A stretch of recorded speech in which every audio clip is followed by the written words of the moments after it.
My name is Steph, the celebrity chef, also known as Pearls Monroe, and I'm a celebrity chef. Pearls Monroe, that's when I was outside. No, I was an event planner initially. I used to throw events, pool parties, uh, anything that involved event planning. And I was also the person cooking behind my events. So people used to always ask, who catered the food? And I was just like, that was me. They're like, you should really think about switching your profession over. And I was like, really? No. I like standing on couches and having events and throwing parties and showing people a good time. So that's how I got the name Pearls Monroe. So it all started for me being raised in a Haitian household. I was raised in a household with my mom, my godmother, my aunts, my brother, my cousins, and my aunts and my mom, they were always in the kitchen cooking. And so I used to always watch. And yeah, I'm Haitian, but I don't have Haitian friends. So my best friend, she's actually Grenadian and Trinidadian. Her mom also loved cooking in the kitchen. And I have a lot of American friends who their mom loved cooking in the kitchen. So one day I said, well, why can't I put some of the Haitian spices and integrate it with the other spices and make it my own flavor, which is what I started doing. I started playing around with a lot of seasonings, and then it turned into a thing, and it exploded, and now I'm here. I realized that it was bigger than love, and I had a skill. Uh, when I was called back to be a chef again at Kitchen Talk podcast, that was hosted by Mano. So initially, the producer had called me and said, Steph, I know you know how to cook. Mano just fired his chef. Can you come on the show? And I was like, I'm not a chef. I know how to cook, but that's not what I do. And he was like, please just come one time and just try it out. Don't knock your blessings. So I said, okay, no problem. I went on the show, on the podcast, and it was like a million people behind the scenes.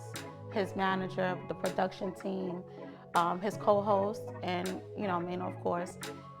Everyone loved the food. They called me back a week later and they said, hey, we would like for you to come back on the show. And I said, well, this is not what I do. And Mano's manager at the time had a conversation with me and basically said, you should not knock your blessings. Like, you should really give this a shot and try it out.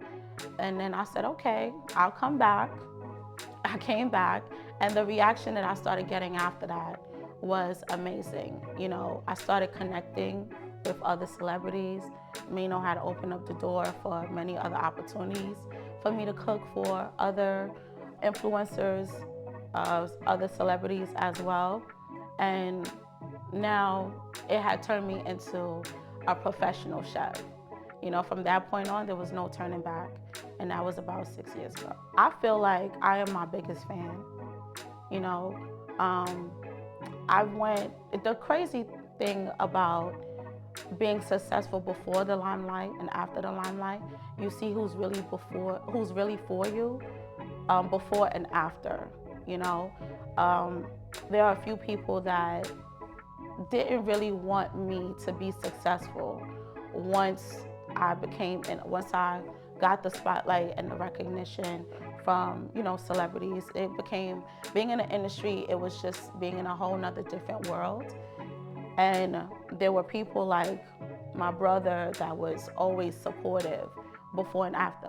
And I mean the right brother, by the way, Lyrical Soul, because there's other family members that don't want it for you at times. And I have my support system. I have some really dope friends that are like sisterhood for me. My best friend that I've been best friends with since junior high school, always been supportive. I have best friend from high school, same thing. My mom will be in the kitchen cooking with me 24/7 with not anything in return.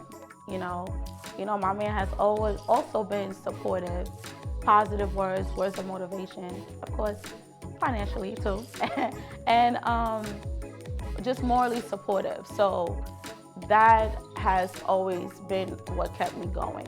Because there are people that before you reach a certain pedestal in your life, they're like, yeah, I could see you doing this, I could see you doing that.